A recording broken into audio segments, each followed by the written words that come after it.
Tapi prosesnya seperti apa kan kalian nggak tahu kan? Dan ada apa aja kejadian-kejadian di balik bedah rumah. Hujan nggak ya? Kalau Mundur 3, 2, 1, tarik!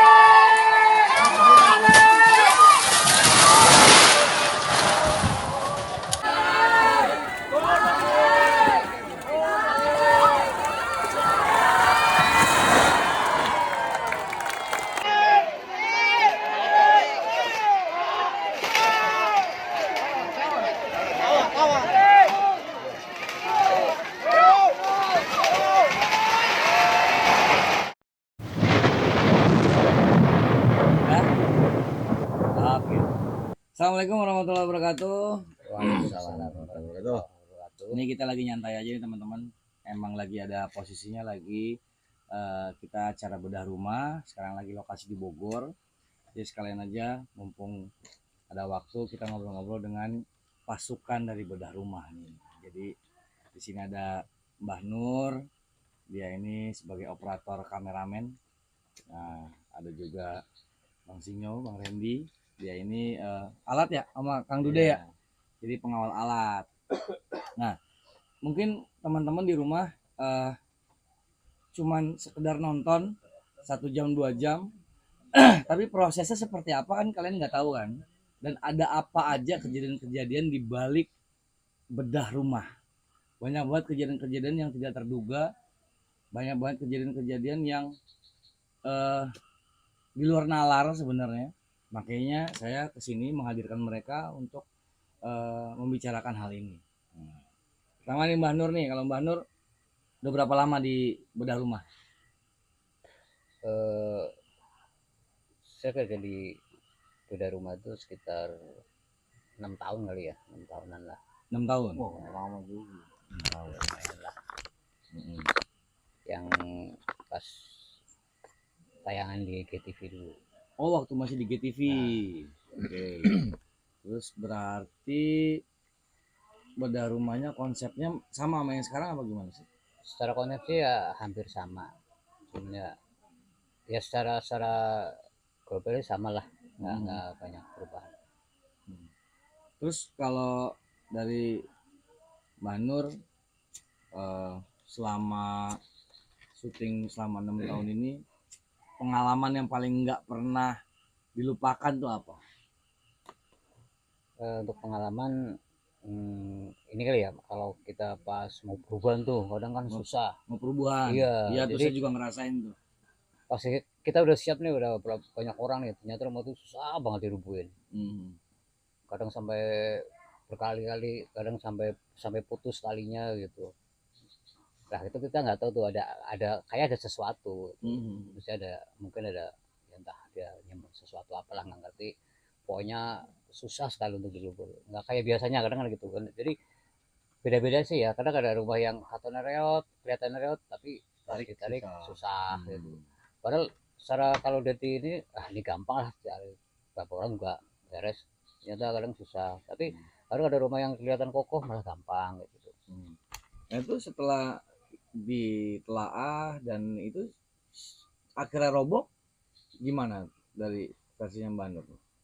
Ya kadang kita adalah ritual sedikit kan, kadang minta izin ke penghuni, ya mungkin penghuni setempat atau gimana ya, minta izin lah, atau mungkin ada sesuatu ya. Kadang-kadang kan adalah beberapa, ada yang bisa kadang kan mungkin apa ya, izin lah intinya gitu kan, terus ya akhirnya bisa. Karena saya juga baru ikut di bedah rumah ini setahun belakangan ini, tapi emang bener sih ada waktu itu kejadian di Sukabumi ya waktu itu, sama tim C juga ya masalah. Itu rumah udah reot, udah jelek, udah lumutan atasnya, tapi pas kita tarik 40 orang aja nggak gerak. Iya. Itu parah tuh, yang depannya ada kolam tuh, nggak Ya, gerak. kayak gitulah contohnya kan. Karena di rumah itu yang pernah saya lihat itu sedikitnya, karena saya kan yang pertama kali masuk ke dalam rumah. Ya pasti kan sebelum ya. hubungan, karena kan saya kan harus masuk lihat lokasi rumah, lihat posisi rumah, sedikit-sedikitnya melihat ya makhluk-makhluk tak kasat mata. Gitu Iya, kan. benar-benar. Iya. Setelah kita minta izin, alhamdulillah. Sebelum kita minta izin itu sangat sulit emang rumah. Rumah itu udah diinjak aja nih, bambunya seperti ini nih bambu. Iya, iya. Rumah panggung ya. Iya, rumah panggung itu jeblos, diinjak aja. Udah rapuhnya, Udah saking saking rapuhnya. rapuhnya. Tapi kenapa rumah itu sangat rapuh tapi ditarik itu susah, Iya. keras. Bahkan Nggak bisa. kata yang narik, ketika ditarik, dia narik balik. Iya. Sampai ada yang hampir mau jatuh ke kolam Iya, ya waktu itu. itu kejadiannya yang saya di luar nalar itu, rumah itu depannya itu ada topian. Kalau zaman dulu kan topi gini seperti ini kan topinya kan. Benar. Sedangkan diikatnya itu Dari di tengah, dalam. di tengah. Di dalam kan. Itu topi nggak diikat. Kenapa yang kita tarik berapa itu kedua kali narik itu yang lompat topinya duluan. Iya, benar. Ya kan? Nah, makanya pas kita izin sama si tuan rumah, kita nanya-nanya sedikit-sedikit tentang rumah ini, misterinya mungkin kalau yang saya perhatiin ada gitu kan. Kita tanya dengan si ibu, dengan si bapak, udah ziarah belum ke makam si rumah yang punya si bapak ini gitu kan. Orang tuanya. Ternyata si ibunya udah, si bapaknya enggak. Nah, itu kan, si bapaknya enggak ziarah. Nah, itu makanya minta izin lah dulu ke bapak. Bapak itu minta izin ke ya segala yang ngomong tanpa apa ya, ibarat kata ya. Ngomong sendirilah di depan rumah itu gitu kan. Yang pernah saya lihat itu emang ada kayak apa ya? Kayak sosok tinggi besar gitu di rumah itu. Pas kita setelah minta izin, alhamdulillah tuh rumah akhirnya rubuh. Nah itu alhamdulillah sangat ya bersyukur kan. Iya, Tim-tim waktu dari kejadian rumah. itu saya juga tahu banget tuh yang di Sukabumi itu. Jadi ketika ditarik, roboh, tapi yang tengah belakangnya tetap diri begini nih. Iya. Itu pas saya kan nginep tuh di sana tuh.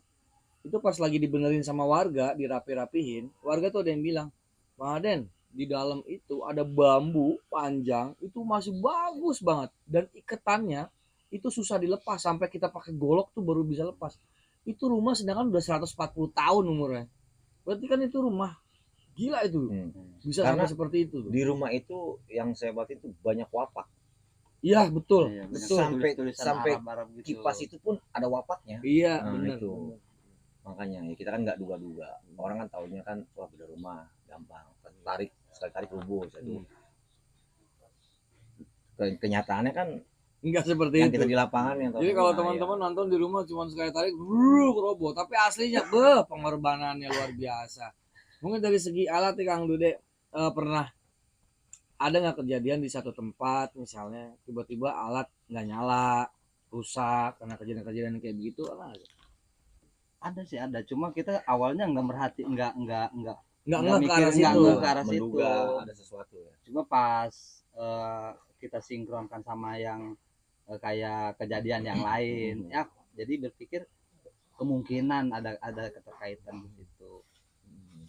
Jadi Ada beberapa. Jadi kita gitu. sepakat ya berempat bahwasannya bedah rumah ini banyak banget unsur-unsur di luar nalar sebenarnya yang kita nggak bisa cerna dengan akal sehat.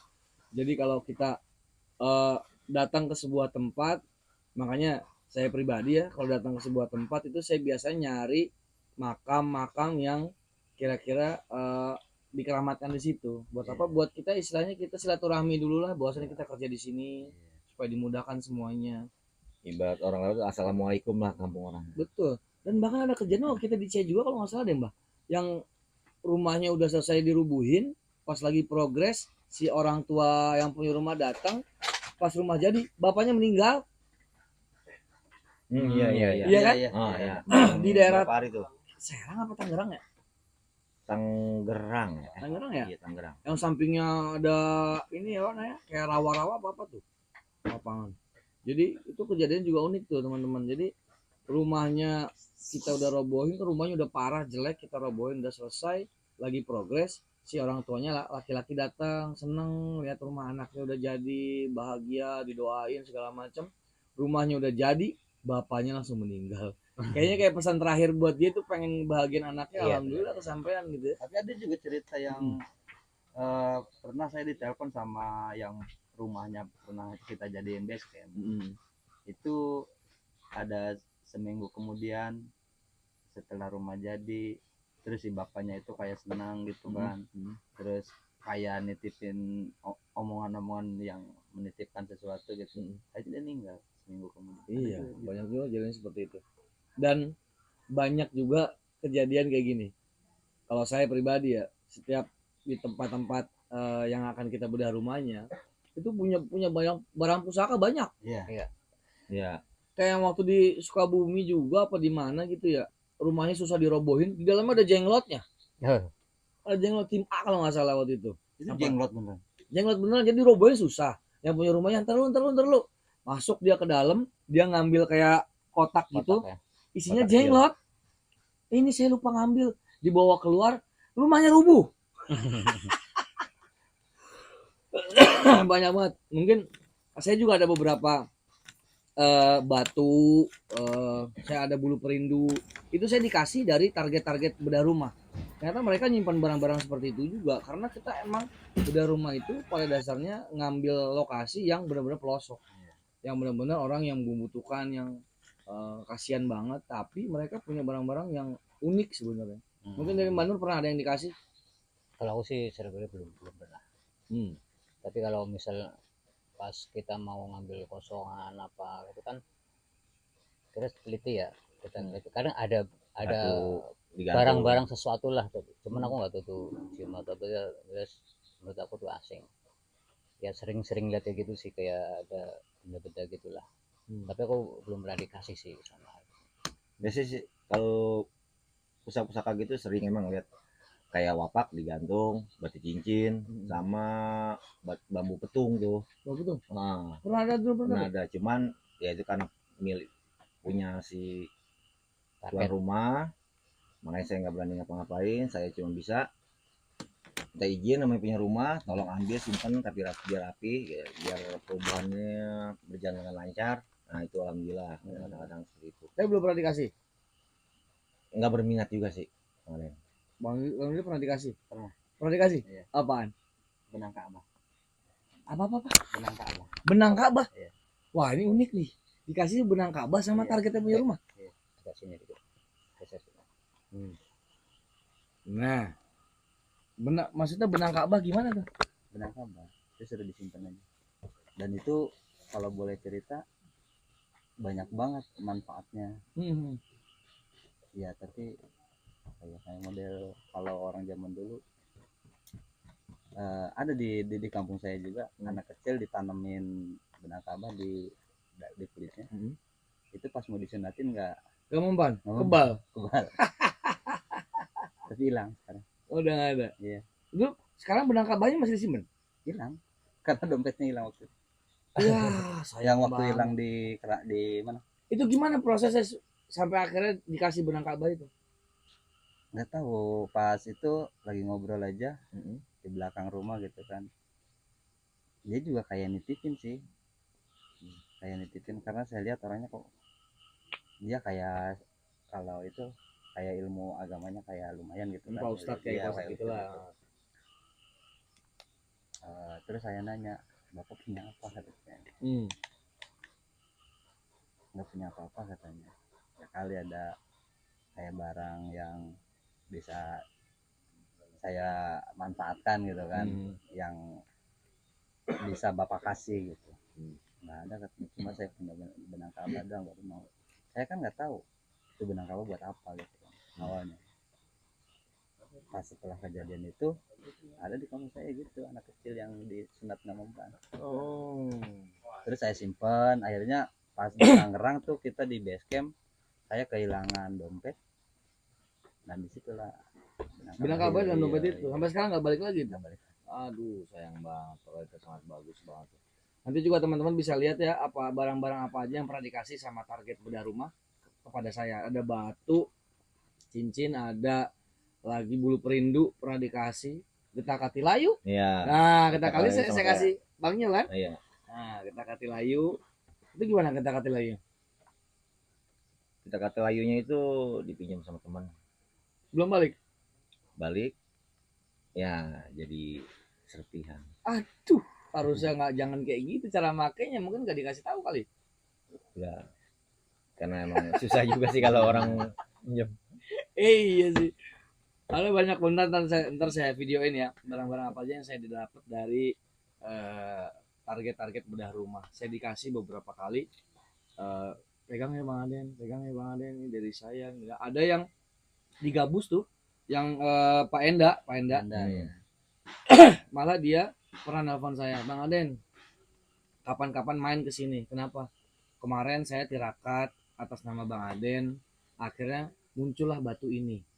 Ada batunya, ternyata saya tunjukin nih batunya kayak biduri bulan gitu, warnanya putih. Nah itu dapat dari dia, terus dia bilang, saya dari dulu pengen batu ini, saya nggak pernah dapat, tapi ketika tirakat atas nama Bang Aden, makanya waktu itu dia minta nama lengkap saya sama bini siapa, ditirakatin, muncullah batu ini katanya gitu. Wah alhamdulillah Buat sih. apa itu? Hmm? Gunanya apa? Nggak pernah saya tanya sih buat apa, kata dia pakai aja, ya udah saya pakai. Temen kalau pakai itu adem aja bawaannya, adem aja bawaannya, tenang aja gitu bawaannya. Nah alhamdulillahnya hal-hal kayak gitu tuh udah kita laluin. Mungkin teman-teman di rumah banyak yang berpikir bahwa bedah rumah mah gimmick, Iya, bedah rumah mah iya. bohongan, bedah rumah mah begini. itu banyak orang-orang seperti itu ya.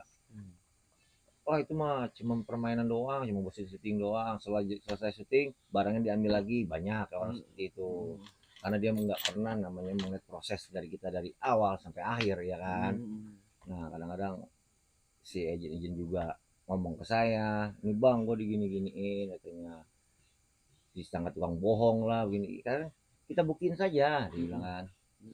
Si orang itu si A sudah datang ke lokasi, nonton dari awal sampai akhir, tinggal penilaian dia gitu kan, betulan apa bohongan. Nah, banyak orang seperti itu. Banyak juga ada yang bilang, banyak yang DM, Bang Aden emang kalau bedah rumah tuh bayar ya? Loh kita sama sekali nggak ada bayaran sama sekali teman-teman. Jadi ini hasil riset yang benar-benar real. Jadi kita nggak ada pungutan biaya sama sekali. Emang real dari MNC ngasih ya ngasih rumah, ngasih uang kaget juga, real, nggak ada bayaran sama sekali. Bahkan Jadi pajak pun. pajak juga kita semua yang tanggung. Jadi ada orang, wah ngapain rumah bagus-bagus malah dikasih GRC sama kayu doang. Loh rumah-rumah yang kita bangun nih teman-teman, apalagi waktu kemarin kejadian di Cianjur ya, Cianjur. di Gempa ya, Cugenang itu yang gempa, justru rumah yang hasil bedah rumah itulah yang bertahan, nggak rusak sama sekali dibanding rumah-rumah yang sebelah belahnya. Rusak karena dia sedikit pecah karena ketimpa rumah sebelah. Nah ada yang kayak gitu Itu ada kejadian. videonya itu, dikirimin langsung dari Cianjur. Nah kalau dari Mbak Nur nih, mungkin ada sedikit yang ingin diomongin sama kita mengenai kan pengalaman lu tinggi di bedah rumah. Mungkin ada hal-hal yang sekiranya bisa diutarakan buat teman-teman di rumah dari segi apapun lah. Karena prosesnya itu kan mungkin penonton di rumah nggak tahu ya. Proses awal sampai jadinya dari segi operator tuh apa dulu yang diambil sebenarnya Mbak Nur ketika datang ke lokasi. Indra kalau pertama kali datang ke lokasi itu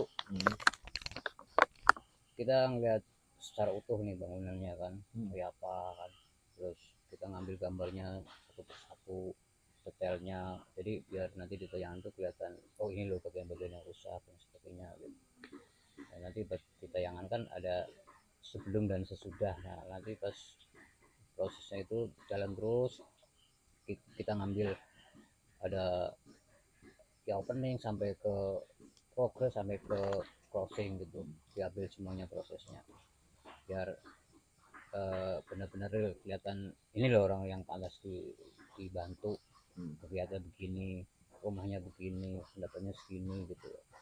Jadi istilahnya itu benar-benar real, nggak ada bohong-bohongan lah gitu. Dibutuhkan berapa kamera sih sekali syuting?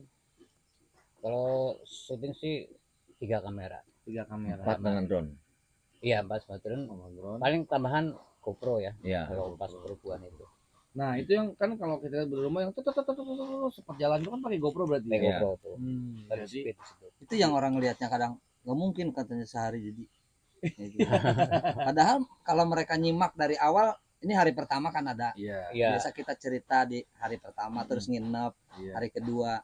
Mereka nggak nyimak gitu. Iya. Jadi mereka tahunya dari GoPro jadi gitu.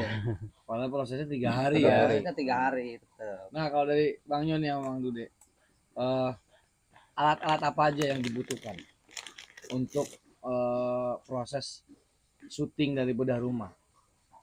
Mungkin ada berapa kamera, berapa audio, lighting yang dibutuhin. Kamera itu kita pakai 2, pakai masternya 1, plus pakai GoPro 2, sama drone 1, Ronin ya. lampu lightingnya kita pakai 6 lighting semua. Banyak juga ya. 6 lighting, belum audio udah. Audio plus semuanya. HT. Satu set ya. Kita kru aja kalau syuting itu ada berapa kira-kira jumlahnya? Kurang lebih 30. Wah, Plus 30. Tuh, jadi teman-teman bayangin. Satu kali syuting di bedah rumah itu ada 30 kru dan sekian puluh alat yang harus kita gunain untuk tayangan cuman 1,5 jam. Ya. Belum editnya. Uyang tuh editornya tuh pasti. Iya, kita syuting 3 hari. Syuting 3 hari. Belum kendala hujan. Iya. Nah, itu. Belum nanti kalau ditambah sama kru uang kaget. Oh iya. Itu Ruang sekitar 25. Jadi sekitar 55 Nah, kru yang ada dalam proses syuting bedah rumah dan uang kaget gitu. Nah mungkin nanti kedepannya kita akan lebih banyak ngobrol lagi tentang sisi lain dari bedah rumah supaya teman-teman di rumah juga mengerti bahwasannya kita syuting nggak sembarangan, kita butuh proses sehingga akhirnya menjadikan sebuah tontonan yang baik dan benar.